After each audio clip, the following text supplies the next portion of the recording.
Bonjour et bienvenue, nous sommes en direct du Salon de l'Immobilier au Parc des Expositions. Une belle journée qui commence et on vous propose tout de suite d'évoquer lors de cette émission les constructeurs de maisons individuelles et les garanties surtout pour vous, les futurs propriétaires de ces maisons individuelles. Avec moi sur ce plateau pour en parler, Céline Guittard, bonjour. Vous êtes présidente des constructeurs aménageurs de la Fédération française du bâtiment de l'Hérault. À vos côtés, Patrick Melmou, maître Patrick Melmou, avocat, cabinet Verbatim. Et puis, juste à côté de moi, donc Serge Noge, vice-président des constructeurs aménageurs de la Fédération française du bâtiment pour l'Occitanie. Merci à tous les trois d'être présents sur ce plateau. On va évoquer aujourd'hui donc la construction de maisons individuelles et les garanties pour les acheteurs. Je voudrais peut-être qu'on commence, Céline, par faire un état des lieux du marché au niveau de l'Hérault, puisque vous êtes la présidente depuis le mois de mai sur l'Hérault. Alors, merci pour votre invitation. Donc, au niveau de l'Hérault, on a la chance d'avoir un marché qui est très dynamique. Malheureusement, 2018 a accusé une baisse en matière de construction de maisons individuelles. On s'est ressaisi, on a vu, ça s'est remonté premier semestre 2019. Et là, ça se calme à nouveau. Essentiellement dû au fait qu'il y a peu de terrain, donc on a du mal à retrouver du foncier. Par contre, en matière d'investissement, c'est le bon moment parce que les taux sont très bas, les conditions financières sont excellentes.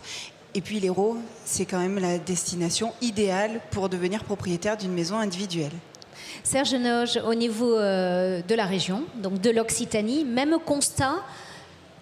Même constat, bien entendu. Je rajouterai une note un peu plus pessimiste. On a trop de mauvaise concurrence, de concurrents de ce que j'appelle moi les faux constructeurs. Et ça grève un petit peu notre activité. Et aujourd'hui, où le marché est quand même difficile, où les entreprises, pour certaines, sont fragilisées, c'est le moment de ne pas se tromper. Pas se tromper d'interlocuteur. Au niveau de l'Occitanie, comment se répartissent les forces sur le territoire ? Les constructeurs de maisons individuelles, les vrais, existent sur tout le territoire, de Toulouse jusqu'à Nîmes, sans aucun problème. Mais ce qui est beaucoup plus inquiétant, c'est qu'il y a une enquête de la Direction générale des concurrences et des fraudes il y a 2 ans, qui a relevé qu'en contrôlant des établissements dits de construction, 56% de ces établissements ne respectaient pas la loi. Et ça, alors c'est justement, grave. Par rapport à cette étude, je voudrais vous faire réagir tous les deux. C'est vrai qu'en tant que président et vice-président des constructeurs aménageurs, vous protégez, défendez la profession pour assurer aux acheteurs des garanties. Et cette étude a été particulièrement révélatrice d'un dysfonctionnement. En effet, et c'est dramatique parce qu'en fait, le client qui va investir dans son premier ou second achat pour faire construire sa maison individuelle n'est pas au fait de tout ça. Et donc, il y a une désinformation et on peut se tromper d'interlocuteur. Ce qui est certain, c'est que le contrat de maison individuelle, nous, les constructeurs membres de la LCA FFB, proposons les meilleures garanties. Le client est le plus protégé et avancera sereinement dans sa construction en signant un contrat avec nous. Voilà. Serge Noge, on met souvent en avant, on le voit dans des émissions, dans des reportages, des dysfonctionnements. C'est ce flou qui est entretenu, qui dévalorise la profession dans son entier parce qu'il y a justement une espèce de flou sur confusion. de confusion sur qui est un vrai constructeur. Vous avez tout à fait raison. Comme disait Céline, c'est dramatique parce que c'est quand même l'achat le plus important de la vie d'une famille. C'est un rêve et ce rêve, il faut se voir qu'il devienne cauchemar. Alors effectivement, il y a un flou artistique, mais j'ai envie de dire que si les gens étaient beaucoup plus vigilants, s'ils s'assuraient que ce soit d'abord un vrai contrat de construction, donc un vrai constructeur, il ne serait jamais des vedettes de télévision, des émissions de Courbet ou autres que l'on voit, dont vous parlez, ni d'articles dans la presse, comme on voit généralement, et on dit un constructeur individuel a fait ceci. Si c'est un vrai, il n'y a même pas le temps d'avoir, on va le voir avec Maître Lumux, il n'y a même pas le temps de passer à la télévision et d'avoir l'article, parce que le législateur a tout prévu pour que ça n'arrive pas jusque-là. Une façon d'être sûr qu'on a affaire à un vrai constructeur aménageur, c'est de regarder déjà s'il est affilié à la Fédération des constructeurs aménageurs. Non, on n'est pas obligé d'être affilié pour être un vrai constructeur. Mais ASFEB, c'est sûr que c'est un vrai. Voilà. C'est une garantie supplémentaire. Alors, Maître Melmou, on va essayer avec vous de donner des conseils, d'essayer de voir comment ne pas se tromper justement pour les acheteurs. Quels sont les 2 contrats que l'on peut utiliser pour construire une maison individuelle? Alors, celui qui veut faire construire une maison individuelle, c'est ce qu'on appelle le maître de l'ouvrage, donc qui est propriétaire de son terrain. Effectivement, il a plusieurs types de contrats à sa disposition. D'abord, le premier, c'est le contrat de maîtrise d'œuvre avec l'architecte ou le maître d'œuvre. L'architecte ou le maître d'œuvre vont avoir pour mission de concevoir la maison, de diriger les travaux, de trouver des entreprises, d'assister éventuellement le maître de l'ouvrage lors de la réception des travaux. Ensuite, il y a le contrat d'entreprise, c'est-à-dire que le maître d'ouvrage va s'adresser à une entreprise de gros œuvres, une entreprise de peinture, de plomberie, d'électricité. C'est ce qu'on appelle le contrat de louage d'ouvrage. Et enfin, il y a 2 contrats de construction de maisons individuelles. Le contrat de construction de maisons individuelles avec fourniture de plan et le contrat de construction d'une maison individuelle sans fourniture du plan. La différence, c'est quoi? C'est la fourniture du plan. C'est-à-dire que lorsque le constructeur procure le plan et s'engage à réaliser toute ou partie de la construction, c'est un contrat de construction d'une maison individuelle avec fourniture de plan qui doit être conclu, hyper réglementé, j'imagine qu'on en reparlera tout à l'heure. Et dans la deuxième hypothèse, lorsque le constructeur ne procure pas les plans, c'est-à-dire que c'est un architecte, un maître d'œuvre ou le maître de l'ouvrage lui-même qui fait les plans, et qu'il s'engage à réaliser, le constructeur, au minimum le gros œuvre, le hors-d'eau, c'est la toiture. Oui, la toiture. Et le hors-d'air, ce sont les menuiseries extérieures. C'est un contrat de construction de maison individuelle sans fourniture de plan qui devrait être conclu, lui aussi réglementé. Alors, vous, votre cheval de bataille, c'est vraiment ce contrat de construction de maison individuelle. Expliquez-nous pourquoi. Pourquoi il faudrait que ce contrat se généralise plus? Alors, déjà, un client qui décide de faire construire par lui-même, que ce soit par un architecte ou, comme l'expliquait Maître Melmou, en gérant lui-même tous les intervenants du chantier, il doit payer et déposer son permis. L'avantage en passant par un constructeur de maisons individuelles, c'est que nous travaillons gratuitement sur les plans, nous déposons gratuitement le permis, nous nous occupons de toute cette partie administrative qui souvent est un peu lourde. Très lourde, voilà, et très longue et rébarbative pour un client. En plus, on l'aide à penser sa maison de façon à ce qu'elle soit plus économique. Parce qu'on est de vrais techniciens, donc on permet à nos clients de gagner de l'argent en économisant sur une poutre, sur des piliers à certains endroits et en modifiant intelligemment la forme de la maison.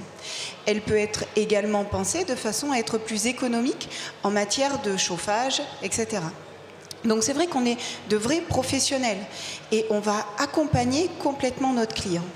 L'avantage d'un contrat de construction de maison individuelle, c'est celui-ci, mais c'est également tout l'accompagnement qu'il y a derrière. Nous gérons tous les artisans, nous gérons les problèmes sur le chantier, et Dieu sait que tous ceux qui ont essayé ou qui ont fait construire par eux-mêmes ont vécu un calvaire, parce que c'est très compliqué. On existe vraiment pour cette bonne raison-là. On oublie parfois que c'est une profession artisanale, et donc qu'on ne gère pas une industrie. Exactement. Donc, ça entraîne beaucoup de complexité. Exactement. Donc on accompagne notre client aussi dans les choix parce qu'on participe à tous les salons de l'habitat qui permettent de connaître les futures tendances en matière de décoration. Donc on va conseiller nos clients également sur les choix à faire dans leur maison et les prochaines tendances. Donc en cas de revente, c'est intéressant pour eux parce qu'ils ont une maison plus avant-gardiste. Et après, bien évidemment, il y a toute la panoplie des garanties. On va y venir sur les garanties. Voilà.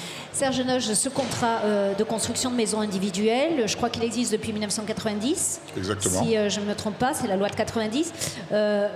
Il n'est pas aujourd'hui, c'est pas une évidence aujourd'hui son utilisation. Non, ce n'est pas une évidence parce que beaucoup d'individus, de sociétés ne respectent pas cette fameuse loi de 90 qui est quand même très protectrice du particulier. J'ai envie de dire qu'aujourd'hui, construire une maison individuelle sans contrat de construction, c'est comme rouler sans casque avec une moto. C'est la même chose. Vous sortez une voiture neuve du concessionnaire sans s'assurer tout risque. C'est la même chose. À moins d'être kamikaze. Et je préciserai que ce que vient de dire Céline, c'est que la difficulté aujourd'hui de construire une maison avec les nouvelles normes que l'on a et celles qui sont à venir, il faut une compétence technique du constructeur et donc du particulier qui voudrait faire sa maison lui-même. Il faut une compétence qui est énorme. Il y a 13 corps d'état minimum qui construisent une maison. Et il faut du temps pour surveiller les chantiers. Nous avons des surveillants de chantier, des conducteurs de travaux que nous payons et qui travaillent à plein temps là-dessus. Donc le particulier qui construit une maison et qui travaille en même temps, comment fait-il pour surveiller son chantier? Et Dieu sait s'il peut se passer plein de choses sur un chantier. On a des exemples, des articles de journaux qui le disent, mais il faut en plus une compétence. C'est très compliqué, il ne faut pas se tromper. Maître Melmou, quelles sont les garanties qui existent donc avec ces contrats de construction de maisons individuelles? Alors, je voudrais juste rebondir sur ce que vient de dire Serge. La loi de 1990 est une loi hyper protectrice des intérêts du maître d'ouvrage, et notamment dans le cadre du contrat de construction de maisons individuelles, la fourniture de plan. Pour ma part, je ne connais pas de texte aussi protecteur. Alors juste en 2 mots. Protecteur à quel niveau? Déjà, lorsque le maître de l'ouvrage va signer le contrat, il va savoir très exactement ce qui va être construit. C'est-à-dire qu'on a une notice descriptive très détaillée, on a des plans très détaillés, on a une perspective, c'est-à-dire que le maître de l'ouvrage, en 3 dimensions, va pouvoir se rendre compte de la maison que le constructeur s'engage à réaliser. Très important, il s'engage, le constructeur, à livrer une maison à un prix global et forfaitaire. Ça veut dire que le maître de l'ouvrage, lorsqu'il va signer le contrat, va savoir à l'euro près, le coût de la construction. Et un délai. Le constructeur s'engage à livrer la maison dans un certain délai. Si ce délai n'est pas respecté, la loi prévoit que le constructeur va devoir payer au maître de l'ouvrage 1/3 du prix de la maison par jour de retard. Vous voyez donc ce système extrêmement protecteur. Mais le plus important... On sait que dans la construction, les délais, c'est quelque chose qui peut avoir des variables d'ajustement importantes. Absolument. Mais le plus important, et ça je le vois moi en tant qu'avocat, avec des contentieux très douloureux, c'est lorsque le maître de l'ouvrage a payé des sommes et qu'il n'a pas la contrepartie et que le constructeur, quel qu'il soit, constructeur, entrepreneur, dépose le bilan. Eh bien, c'est là que la loi de 1990 apporte quelque chose que les autres textes n'apportent pas. Ce sont les garanties de remboursement et la garantie de livraison. Alors d'abord, la garantie de remboursement. Au moment de la signature du contrat et au moment de l'obtention du permis de construire, c'est prévu par la loi, le maître de l'ouvrage va verser des sommes. Mais si ensuite le chantier n'est pas ouvert, vous allez voir pourquoi je parle de l'ouverture du chantier, qui est un point très important, un moment très important. Si le chantier n'est pas ouvert et que le constructeur fait faillite, qu'est-ce qui se passe? Il se passe que le maître d'ouvrage a perdu ce qu'il a payé. Non dans le cadre du contrat de construction de maisons individuelles, parce qu'il y a ce qu'on appelle une garantie de remboursement obligatoire, qui doit être souscrite à peine de sanction pénale. Ça veut dire quoi? Ça veut dire que si le constructeur est défaillant avant l'ouverture du chantier, le maître de l'ouvrage verra les sommes qu'il a versées remboursées par une banque, une assurance, etc. Et ensuite, à partir de l'ouverture du chantier, commence à courir ce qu'on appelle la garantie de livraison, pareil, délivrée par l'établissement financier, une banque, et ça c'est un élément extrêmement important. Pourquoi? Parce que le garant s'engage à compter de l'ouverture du chantier à livrer, à réaliser les travaux et livrer la maison conforme au contrat, conforme aux règles de l'art, conforme au permis de construire et dans les délais. Et si les délais ne sont pas respectés, le garant s'engage à payer le 1/3 dont on a parlé tout à l'heure. Donc oui, c'est une garantie absolument extraordinaire et unique. Alors, cette garantie, on vient de voir l'importance dans ce contrat qu'elle va apporter à l'acheteur et pourquoi vous souhaitez, vous, en tant que représentant de la profession, qu'il soit de plus en plus généralisé, parce que ça protège l'acheteur et que ça garantit aussi le sérieux de toute une profession et ça garantit contre ces fameux faux constructeurs. Qu'en est-il de la dommage ouvrage? Alors attendez, je voudrais faire une parenthèse concernant la garantie financière. On se fait un monde de ce qu'elle peut coûter. Et je vais être très transparent. Pour le constructeur que nous sommes, parce que c'est nous qui la payons, bien entendu, alors elle est incluse dans le prix de la maison. Ça, il ne faut pas se voiler la face. Elle coûte entre 0,50 et 0,60% du prix de la construction. Ouais. C'est-à-dire que sur une maison de 100 000 euros, qui n'acceptera pas de payer 500 euros ou 600 euros pour que sa maison soit avec une assurance entre guillemets tout risque? C'est absurde de le faire. La question qu'il faut se poser, pourquoi ces prétendus constructeurs l'ont pas? C'est pas parce qu'ils ne peuvent pas la payer, c'est pas parce que leurs clients ne veulent pas la payer, c'est que le garant ne leur donne pas. Et pourquoi le garant ne le donne pas? C'est qu'ils ne donnent pas toutes les garanties du vrai constructeur. Il faut quand même savoir que le garant qui donne cette garantie, chaque année, nous fait un audit de situation, audit de notre gestion, audit de nos chantiers, audit des procédures qu'il peut y avoir au tribunal localement.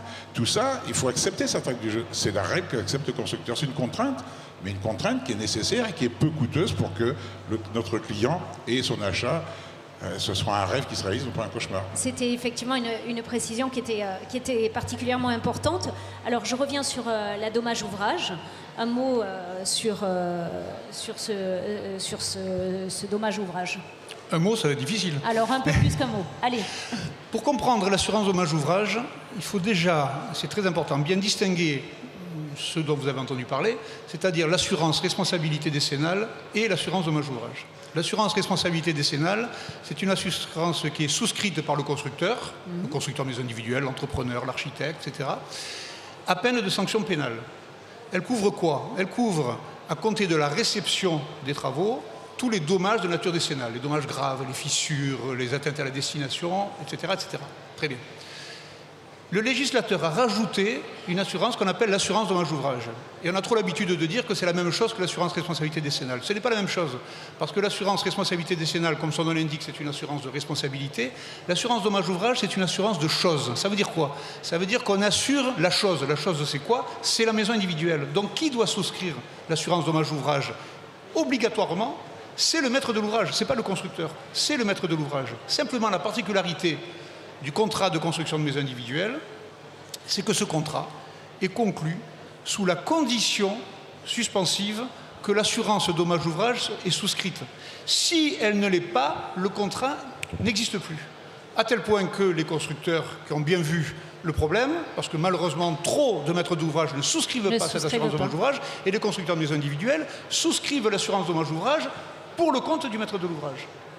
Quand elle est, juste, je vous coupe, quand elle n'est pas souscrite, c'est parce que le maître d'ouvrage considère que c'est trop cher, cette assurance dommage ouvrage? Parce qu'on lui fait surtout croire que la dommage ouvrage ou la décennale, c'est la même chose. Alors, c'est pas du tout la même chose. L'assurance dommage ouvrage, elle préfinance les travaux de nature décennale. C'est-à-dire que le client n'aura pas à se poser la question qui va payer, ça sera de toute façon payé par l'assureur qui lui se retournera contre l'assureur. Mais puisque j'ai parlé chiffres, je vais continuer. Est-ce que vous savez combien coûte une assurance dommage ouvrage? On ment très souvent aux gens. Une assurance dommage ouvrage aujourd'hui coûte entre 2 et 3% quand c'est pris par le biais d'un constructeur, donc c'est un tarif préférentiel. Généralement, c'est les mêmes compagnies d'assurance ou même courtiers qui délivrent la garantie financière, donc en toute sécurité. Ça va coûter donc entre 2 et 3 000 euros seulement sur 100 000 euros. Donc entre la garantie, l'assurance dommage ouvrage et la garantie financière dans de bonne fin de travaux qu'on a vu tout à l'heure, de livraison, ça va coûter à peu près 2 500 euros sur le prix de maison. Mais qu'est-ce que c'est? Or, on trompe les gens parfois en leur disant pas la vérité. Et si les gens savaient combien ça coûte réellement, ils regarderaient peut-être à 2 fois. Alors juste une précision, ça ne coûte que 2 500, 3 000 euros parce que nous avons des accords. C'est-à-dire que nous avons déjà négocié auprès de notre assureur, des conditions préférentielles pour nos clients. Le client qui voudrait lui-même souscrire à une dommage ouvrage en direct, ça lui coûterait beaucoup, beaucoup plus cher. Donc c'est en plus une économie pour lui que de passer par nous. Je vous laisse terminer sur dommage ouvrage, Maître Melmou. Oui, je voulais dire que l'assurance dommage ouvrage, et c'est un apport par rapport à l'assurance responsabilité décennale, peut être mise en jeu avant comme après réception. Vous vous rappelez que je vous ai indiqué que l'assurance responsabilité décennale, on ne peut la mettre en jeu qu'après réception. L'assurance dommage ouvrage, on peut la mettre en jeu avant ou après réception pour les dommages de nature à porter atteinte à la solidité ou à la destination. Donc c'est une garantie supplémentaire qui est accordée au maître de l'ouvrage. Alors, oui. Je voudrais profiter qu'on a un avocat à cette table pour lui poser une question. J'ai entendu dire hier sur le salon qu'il y a eu des jurisprudences concernant la garantie décennale justement dans le cadre de faux constructeurs. Est-ce que vous pouvez nous en dire 2 mots, s'il vous plaît? Oui, c'est exact. Il y a 2 ou 3 arrêts qui ont été rendus par la Cour de cassation. C'est-à-dire que le principe de l'assurance responsabilité décennale, c'est que cette assurance va garantir les entreprises, par exemple, en fonction des activités qu'elles déclarent. Si je déclare l'activité de peintre, je suis assuré pour l'activité de peintre. Si je déclare l'activité de peintre, de carreleur et de gros œuvre, je suis assuré pour peintre, carreleur et gros œuvre. Le problème, c'est que la Cour de cassation considère maintenant que l'activité de constructeur de maisons individuelles, c'est une activité en tant que telle. Donc prenez l'hypothèse d'un entrepreneur qui aurait dû conclure un contrat de construction de maisons individuelles avec fourniture de plan et qui ne conclut pas. Le faux constructeur dont on parlait tout à l'heure, qui va conclure un contrat d'entreprise classique. Eh bien, la plupart du temps maintenant, les polices d'assurance prévoient une clause au terme de laquelle elles ne garantissent que les activités déclarées et pas les activités non déclarées, y compris celles de constructeurs de maisons individuelles. La difficulté, c'est quoi?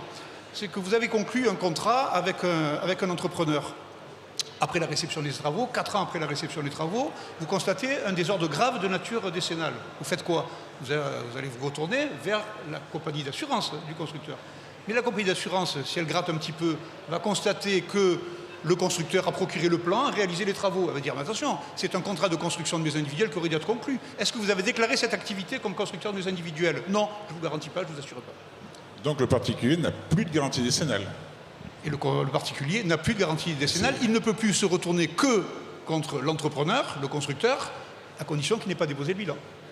Oui, donc il faut faire un vrai contrat alors. Oui, c'est vraiment du coup un risque accru vraiment pour les acheteurs et pour le maître d'ouvrage. Donc on est vraiment là dans une problématique particulièrement importante qui pousse vraiment à dire aux acheteurs vraiment vérifier à qui vous avez affaire, vérifier les contrats que vous signez, mais vérifier surtout la réalité de la profession de celui à qui vous allez confier la construction de votre maison.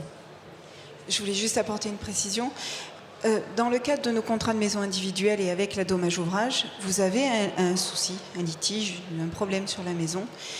Vous appelez l'assureur directement et vous n'avez pas à apporter la preuve de ce qui ne va pas. Tout est pris en charge. Dans le cas de l'exemple dont parlait Maître Melmout, qu'est-ce qui va se passer? On est parti pour une procédure de 10-15 ans. Si l'intervenant existe toujours, déjà.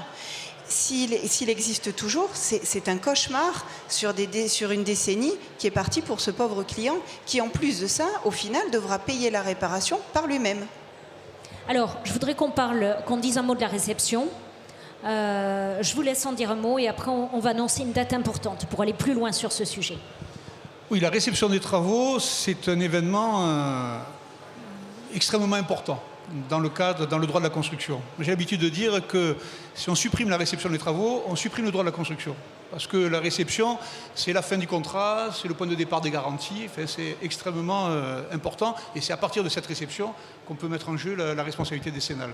Et donc, eh bien, il faut expliquer aux professionnels ce que c'est que cette réception, comment on met en jeu la réception, quels sont les effets de cette réception. C'est l'objet de ce colloque qui va se tenir le 15 novembre, un colloque qui aura lieu à Latte. Vous allez nous en dire un mot de ce colloque qui est important pour la profession parce qu'il s'adresse vraiment aux professionnels, je crois. Oui, il s'adresse aux professionnels et moi je conseille à tous nos confrères constructeurs d'y convier leurs conducteurs de travaux parce que c'est eux souvent qui font la réception. Et qui gèrent tout le chantier. De la même façon, on a nos confrères promoteurs qui sont vraiment concernés. Et ce ne sont pas les chefs d'entreprise forcément qui doivent y venir. Ce sont vraiment les techniciens qui sont sur place. Après, ça concerne, bien évidemment, ça peut intéresser les notaires. Bon, les avocats, je pense qu'ils sont au fait, mais une petite piqûre de rappel peut-être ne leur ferait pas de mal parce que tous n'ont pas cette spécificité-là. Et après, peut-être que Maître Melmout aura d'autres interlocuteurs, mais je pense que déjà, vraiment, tous ces métiers-là sont vraiment pleinement concernés et seront très intéressés. Alors, ce qu'on va rappeler, c'est que ça aura lieu au Théâtre Jacques Coeur le 15 novembre, de 9h à 17h, au Théâtre Jacques Coeur, c'est à Latte, et que donc cela s'adresse aux professionnels du chantier, professionnels du droit, professionnels de la construction de maisons individuelles, et que ça sera vraiment très pratico-pratique. Le but, c'est d'être au point vraiment sur ce terme de réception à travers des scénettes et des cas pratiques.